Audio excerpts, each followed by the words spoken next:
అమ్మో నేను రాను సార్. రారా నిన్నేమన్నా పేరెంటర్ రమ్మంటారా అంబే? నమస్కారం. ఏం చేసాడు? చాటింగ్ లో చీటింగ్ సార్. చాటింగ్ లో చీటింగ్? అవును సార్. ఈ బేవకూఫ్ గాడు వీడే ఎన్టీఆర్ అని చెప్పి మహేష్ బాబు అని చెప్పి ఓ ఫారెన్ పిల్లని పటాయించింది సార్. అంతేగాక వీళ్ళ తల్లి క్యాన్సర్ అని వీళ్ళ తమ్మునికి ఎయిడ్స్ అని చెప్పి swine flu sir. Swine flu అని చెప్పి సినిమా కష్టాలను చూపెట్టి లక్షలు గుంజింది సార్.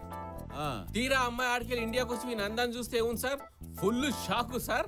చీటింగ్ కేసు పెట్టింది sir. That is not cheating actually. ఒళ్ళు బలిసి కొట్టుకుంటున్నావా?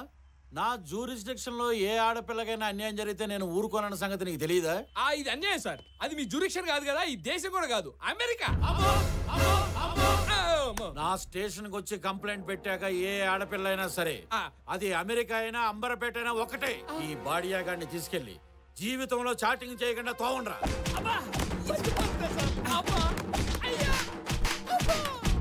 పదండ్రా. మరి అమ్మాయికి ఇంకా సరిపోలేదు.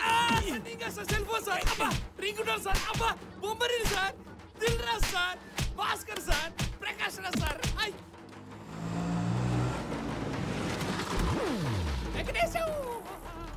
ఇక్కడ ఉన్నా వింటరా? కొట్టుడు కొట్టారా? ఎస్ఐ గారు ఏంటి సార్ మా వాడిని ఎలా తీసుకొచ్చారు?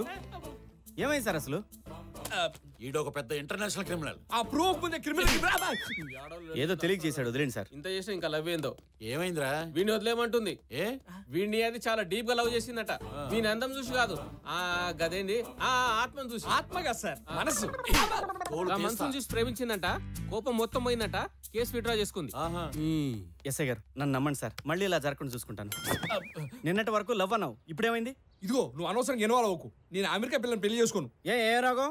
ఏ రోగం పెట్టి నేను మహేష్ ఫోటో పెట్టినట్టే అది ఈ అమ్మాయి ఫోటో పెట్టిందిరా. Jennifer Lopez. నువ్వు గుర్తుపెట్టావా? నేను గుర్తుపట్టలేదురా. వచ్చిన ఫోటో ఇది కాదు, అదిగో. Darling, please marry me. Darling, please marry me. మన ఇద్దరి గురించి చెప్పు.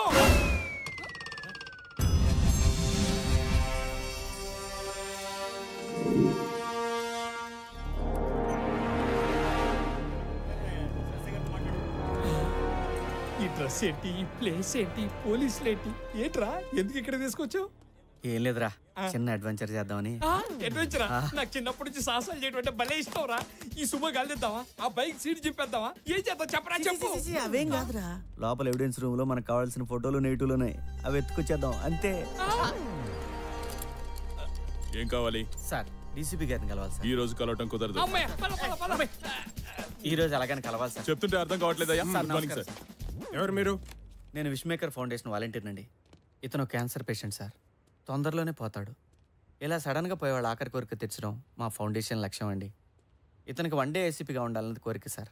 మేము కమిషనర్ గారి దగ్గర పర్మిషన్ లెటర్ కూడా తెచ్చాం సార్.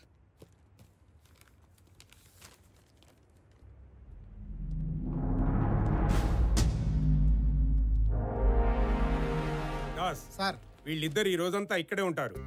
ఈ రోజుకి ఇతనే నీ కేసీపీ. ఈ ఒక్కరోజు ఏ పోస్ట్ లో ఉంటే ఆ పోస్ట్ లో ఉండడం మంచిదిరా బాయ్. నాకు ఇంకా ఛాన్స్ వస్తే హోమ్ మినిస్టర్ అయ్యి నాకు నేను ప్రమోషన్ ఇచ్చుకొని ఎస్ఐ పెట్టండి. What an idea sir ji. ACP గారి ప్లేస్ అంతా చూస్తారని చూపించమ్మా. ఈ స్ట్రాంగ్ రూమ్. ఓహో బాగుంది. ఆగుర్రి, ఇది రికార్డ్ రూము, ఇది ఎవిడెన్స్ రూము, ఇది మా డీసీపీ గారి రూము. సూపర్ గా. ఇలా వెపన్స్ ఉంటాయి.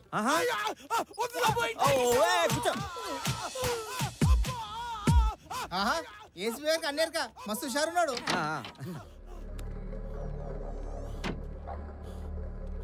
పనంతా నేనే చేయాలా? గంట సేపటి నుంచి కొట్టి కొట్టి చేతులు పడిపోతున్నాయి. మళ్ళీ షురూ చేసిర్రు. అంత ముందు గంట సేపు నేను కొట్టాను కదా, ఎవరు చేసే పని వాడు చేయాలి. నువ్వు కొట్టింది వాడిని ఐస్ మీద పడుకోబెట్టి, కింద ఉంటాడు కాబట్టి అది చాలా ఈజీ. ఇప్పుడు ఆయన పైన కట్టేసి కొడుతున్నాను. కొట్టి కొట్టి ఒళ్ళు హోనమైంది. అయినా నిన్ను కాదు, సైకిల్ దొంగని ఈ రేంజ్ లో కొట్టమని ఆర్డర్ చేసిన ఏసీపీ అనాలి. అదంతా నాకు తెలీదు. సీనియర్ ఊకే ఇట్లా కొట్లాడితే ఎట్లా? అరే మలిగా నువ్వు అర్ధగంట కొట్టుపో. సైకిల్ దొంగతనం చేసినందుకే వాళ్ళు చైన్ తెప్పారు. నువ్వేం టాస్క్ ఫోర్స్ లో దొంగతనం అంటున్నావు. ఏం కాదులే. నీకేం కాదు, నాకే కర్మ కర్మ. గాంతో వెళ్ళేందుకే నీకు, నువ్వు ఒక బీపీ గోలేసుకో. ఏడివేరీళ్ళు ఈ డబ్బాలు ఉన్నాయంట్రా, వీటిలో ఎక్కడ నెతకాలి?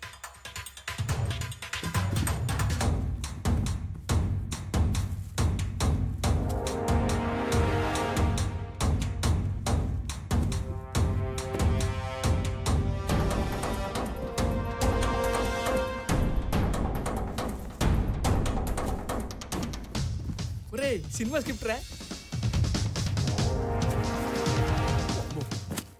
ఒరే ఇలా అయితే రోజంతా ఎదిగినా కష్టం రా.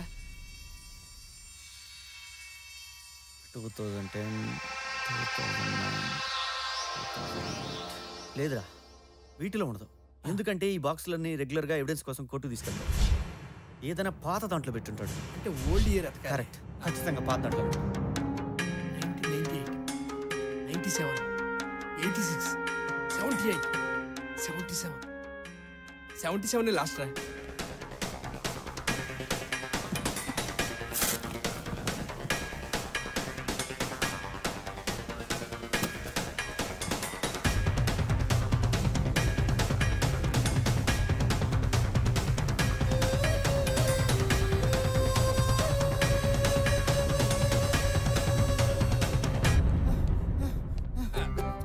ఏడివేరా భయ్? ఏసీపీ గారు ఈ ఏరియాలోకి బీటుకు వచ్చారు. సరే నడు రే, ఇంకో బ్లాక్ చూపిస్తా. అక్కర్లేదు, మా ఏసీపీ గారు టైర్డ్ అయిపోయారు. ఈ రోజుకి ఇంక చాలు. లేడీ కానిస్టేబుల్ పోనీ జాబ్ అప్పుడే బోర్ కొట్టిందా? ఇప్పుడు నేను లాయర్ అవుతా.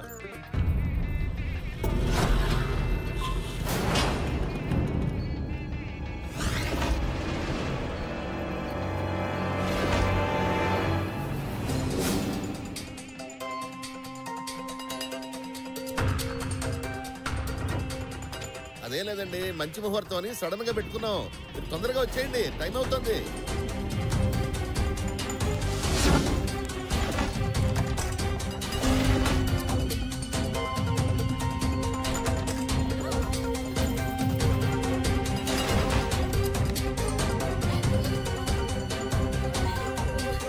అంజలి,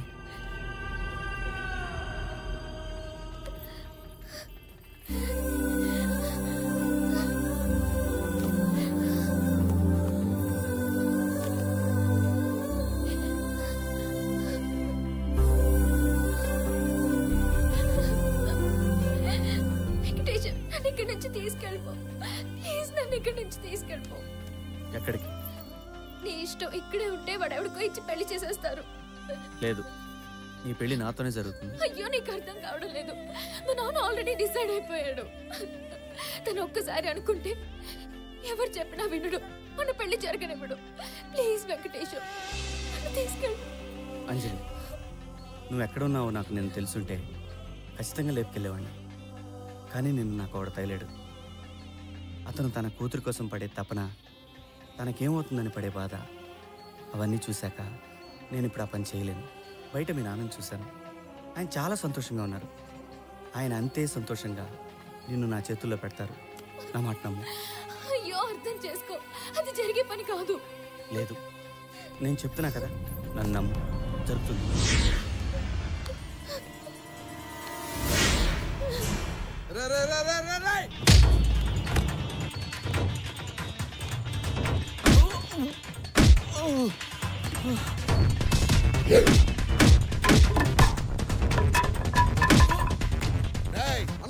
ఏం జరుగుతుంది అక్కడ? ఆ వెంకటేశం గారు వచ్చి కాల్ చేస్తున్నాడు అన్న. లాక్ రండి రావండి.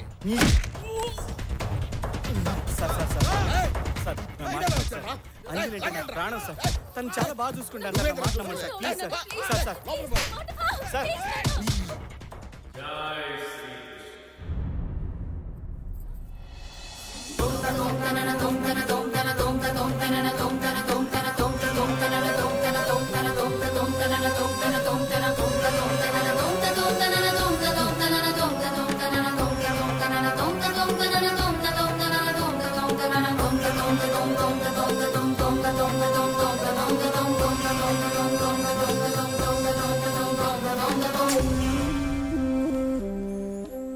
స్వామి, మీరిక్కడ? చేసిన తప్పును సరిదిద్దుకుందామని వచ్చాను. మా తప్పటడుగును సరిదిద్దే మీరు తప్పు చేయడం ఏమిటి స్వామి? భస్మాసురుణ్ణి కరుణించిన శివయ్య, సతీ సావిత్రికి వరమిచ్చిన యమధర్మరాజు, సీతమ్మనే అనుమానించిన రామయ్య, ఇలా లెక్కలేసుకుంటూ పోతే లెక్కలేనన్ని తప్పులు మా దేవతలే చేశారు.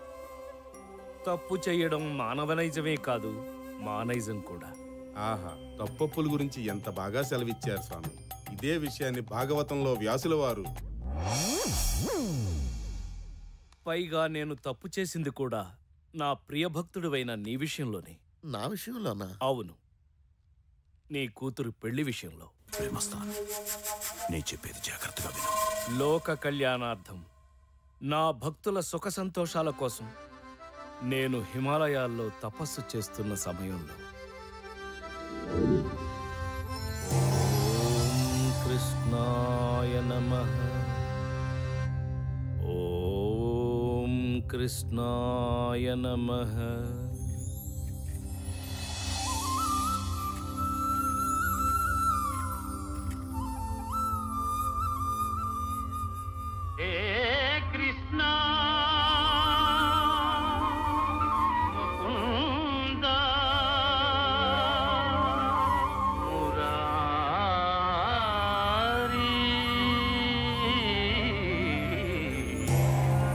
కృష్ణ, ఎలా ఉన్నావు మిత్రమా? నీకు దూరంగా ఉన్న నేను ఎలా ఉంటాను చెప్పు? ఏదో ఇలా ఉన్నాను. బాధపడక మిత్రమా, ఇకపై నాతోనే ఉందువు గాని. పద, వైకుంఠానికి వెళదాం. ఆ రోజు ఎంత గమ్మత్తు జరిగింది. తిరిగి చూస్తే గొడవ పెట్టిన వసంతుడు లేడు, అన్న బలరాముడు లేడు. నువ్వేమో జారుకున్నావు, నేనొక్కడినే ఇరుక్కున్నా. గుర్తొచ్చింది. ఆ తర్వాత యశోదమ్మకు వచ్చిన పిచ్చి కోపానికి నాకెంత భయమేసింది. ఎంతైనా తల్లి ప్రేమ. ప్రేమంటే గుర్తుకొచ్చింది. శివప్రసాద్ నీకు తెలుసు కదా? శివప్రసాద్ అంటే అదే కృష్ణ, నా ప్రియభక్తుడు. అతని కూతురు ఎవరినో ప్రేమించిందంట. పెళ్లి చేసేయమంటారా అని అడిగాడు. నేను కూడా చేసేయమని అన్నాను. ఆ తర్వాత ఆ అమ్మాయి భవిష్యత్తు కనిపించింది. అసలు ఏమీ బాగోలేదు. అందుకే నేనే వద్దన్నాను. మిత్రమా కృష్ణ, ఎన్నిసార్లు చేసిన తప్పులే చేస్తావు. అప్పట్లో అమర ప్రేమికులమైన రాధకు నాకు పెళ్లి కాకుండా చెడగొట్టింది నువ్వు. అందుకే ద్వాపరయుగం నుంచి నేటి వరకు కొన్ని వేల దేహాలు మార్చావు. బృందావనంలో ఉండవలసిన వాడివి భూలోకంలో ఉన్నావు. ఇప్పుడు మళ్ళీ అదే తప్పు చేశావు. ఇద్దరు ప్రేమికులను విడగొట్టావు. అంటే స్వామి, అంజలి భవిష్యత్తు మొత్తం సర్వ కష్టాలు పడుతుందని. ఏది గతం, ఏది నేడు, ఏది రేపు, భూత వర్తమాన భవిష్యత్తులు సర్వం నేను కాదా? ఆ అమ్మాయి భవిష్యత్తు మొత్తం ఈ క్షణమే మారుస్తుంది. తను ప్రేమించిన వాడిని చేసుకుంటే సకల సంతోషాలతో అష్టైశ్వర్యాలతో తొలతూగుతుంది. కష్టమన్నది తన దరిదాపులకు కూడా రాదు. నాది పూచి. వెళ్ళు, త్వరగా వెళ్ళి తప్పును సరిదిద్దుకో. అప్పటిదాకా నీకు వైకుంఠ ప్రవేశం నిషిద్ధ. కృష్ణ, వెళ్ళు. చూడు శివప్రసాద్, స్వామి, నిన్ను ఏనాడు ఏదీ అడగలేదు. కానీ ఈరోజు నా తరపున, నా ఆత్మబంధువు శ్రీకృష్ణుడి తరపున అడుగుతున్నా.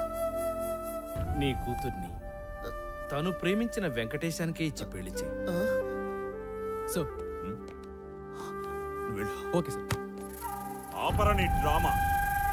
నువ్వొక దేవుడివి, నీకు ఆ దేవుడు చెప్పాడు. బావగారు, ఏంటండి మీరు కూడాను? గంటలో పెళ్లి ముహూర్తం పెట్టుకుని, పందిట్లో ఇంతమందిని పెట్టుకుని, వాడేదో హిమాలయ పర్వతాలు వైకుంఠం అని సొల్లు కబుర్లు చెప్తుంటే. ఏం మాట్లాడుతున్నావు గజపతి? ప్లీజ్ సార్, నేను చెప్పేది వినండి. ప్రూఫ్ లేకుండా నేనేది మాట్లాడను. నా దగ్గర కంప్లీట్ ఎవిడెన్స్ ఉంది. వీడు మిమ్మల్ని, నన్నే కాదు, మనలా చాలా మందిని దేవుడి పేరుతో మోసం చేశాడు. వీడి మీద మాకు చాలా కంప్లైంట్స్ వచ్చాయి. మేము ఎంక్వైరీ మొదలెట్టాం. దాంట్లో తేలింది ఏంటంటే, రైల్వే స్టేషన్లో ఆ ముసలాన్ని చంపింది వీడే. ఆ తర్వాత పరకాయ ప్రవేశం అనే డ్రామా మొదలెట్టాడు. దానికి సంబంధించిన ఫొటోస్ ఈ బాక్స్లో ఉన్నాయి. నిజస్వరూపం బయటపడుతుందని తెలిసి అంతర్ధానం తొక్క తోటకూర అని జంప్ అవ్వాలని ట్రై చేశాడు. చివరికి ఏమనుకున్నాడో ఏమిటో, ఇలా ఇక్కడ తేలాడు. జై శ్రీకృష్ణ. ఆపు, ఇదే నీ ఆఖరి శ్రీకృష్ణ. ఇదిగో ఎవిడెన్స్.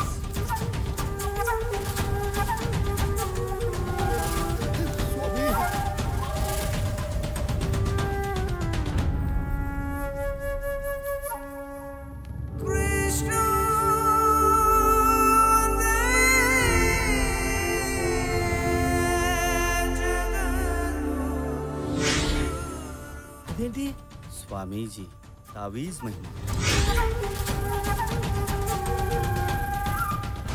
స్వామివారు మా భక్తికి పరీక్ష పెట్టారు.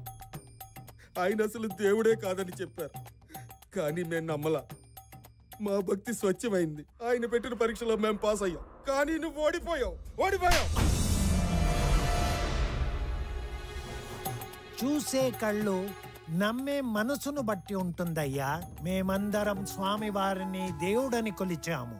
నువ్వేమో దయ్యమని ప్రూవ్ చేద్దామనుకున్నావు. చూసావా ఎవరు గెలిచారో? ఇంకా వీడితో మాట్లాడరా, వేసేయండి.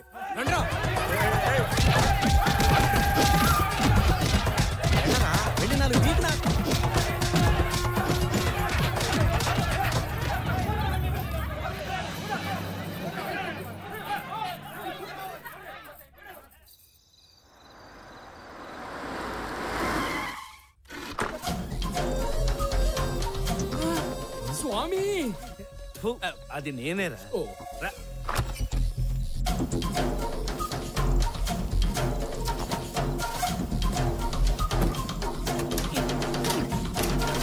తాళం వాడి దగ్గరే ఉండిపోయింది. ఇది ట్రై చేయండి సార్, ఫోటోలతో పాటు బాక్స్ లో ఉంది.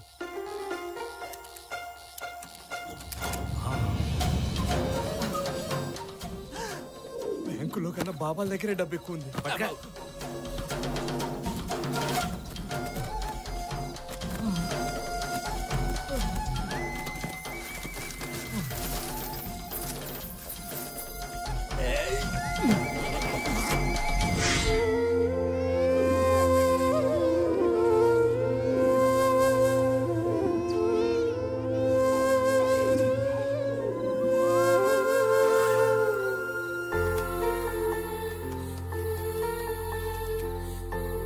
ఈ 10 లక్షలు నేను బ్రతకడానికి, ఈ 10 లక్షలు పాప ఆపరేషన్కి, నాకు ఇవి చాలు.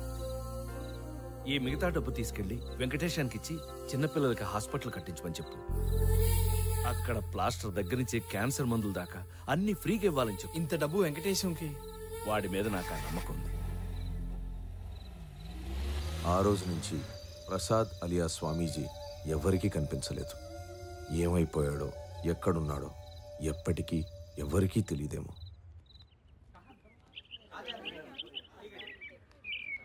एकदम फ्रेश है साहब. స్వామి, గుడి కడుతున్నాం, చందా ఇవ్వండి స్వామి. గుడా ఎవరికి? ఈ దేవునికే స్వామి. ఎవరితను? ఆయన తెలీదా స్వామి? పరకాయ స్వామి అని ఎన్నో మహిమలు ఉన్న దేవుడు. గుడి ఎక్కడ కడుతున్నారు? అది ఇక్కడ దగ్గరలోనే స్వామి.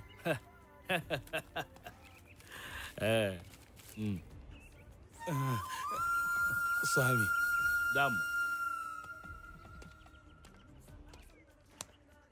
నాన్న, వాళ్ళకి ఎందుకు నాన్న అన్ని డబ్బులు ఇచ్చావు? నీ ఆపరేషన్కి డబ్బులు ఇచ్చింది ఆ దేవుడేనమ్మా.